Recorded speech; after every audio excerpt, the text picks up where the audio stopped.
Go. Everyone knows the story of the three little pigs, or at least they think they do, but I'm going to let you in on a little secret. No one knows the real story because no one has ever heard my side of the story. I'm the wolf, Alexander T. Wolf, and you can call me Al. No one knows just how this whole big bad wolf thing got started, but it's all wrong. Maybe it's because wolves eat cute little animals like bunnies and sheep and pigs. But that's just the way things are. If cheeseburgers were cute, people would probably think other people were big and bad too. But this whole big bad thing is just really all wrong. The real story is about a sneeze and a cup of sugar. Way back in Once Upon a Time land, our friend the wolf was baking a birthday cake for his dear granny. He had a terrible sneezing cold. He had run out of sugar. So he walked down the street to ask his neighbor for a cup of sugar.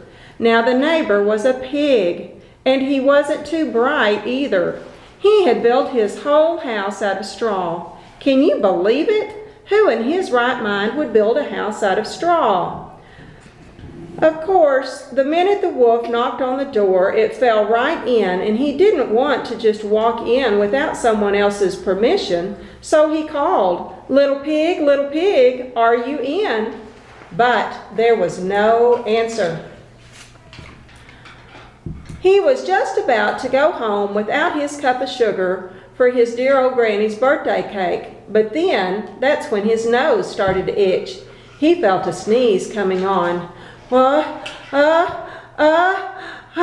he huffed and he puffed, and then he sneezed, a great sneeze. And do you know what? That whole straw house just fell down. And right in the middle of the pile of straw was the first little pig, dead as a doornail. He had been home that whole time. Well, it just seemed like such a shame to leave such a perfectly good ham dinner just lying there in the straw. So, of course, the wolf ate it up. Think of it as a big cheeseburger just lying there. He was feeling a little better, but he still didn't have his cup of sugar, so he went to his next neighbor's house. This neighbor was the first little pig's brother. He was a little smarter, but not much. He had built his house out of sticks. The wolf rang the doorbell on the stick house. Nobody answered. He called, Mr. Pig, are you in?" The little pig yelled back, "Go away, wolf, you can't come in. I'm shaving the hairs of my shinny shin. He had grabbed the doorknob when he felt another sneeze coming on. He huffed and he puffed, and then he tried to cover his mouth, but he sneezed a great sneeze. You're just not going to believe it, but this guy's house fell in too, just like his brother's. When the dust cleared, there was the second pig, dead as a doornail. Wolf's honor. And now you know that food will just spoil if you leave it out in the open, so the wolf did the only thing there was to do. He ate dinner again. Think of it as a second helping. He was starting to feel awfully full, but his cold was still felt a little better, and he still didn't have his cup of sugar for his dear old granny's cake. So the wolf went to the next house. This guy was the first and second pig's brother. He must have been the brains of the family because he had built his house out of bricks. The wolf knocked on the door, but there was no answer. Mr. Pig, are you in?" And do you know what?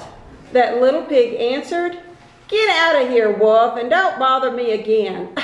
Talk about impolite. He probably had a whole sack full of sugar, and he wouldn't give the wolf even one little cup for his sweet dear granny's birthday cake. What a pig.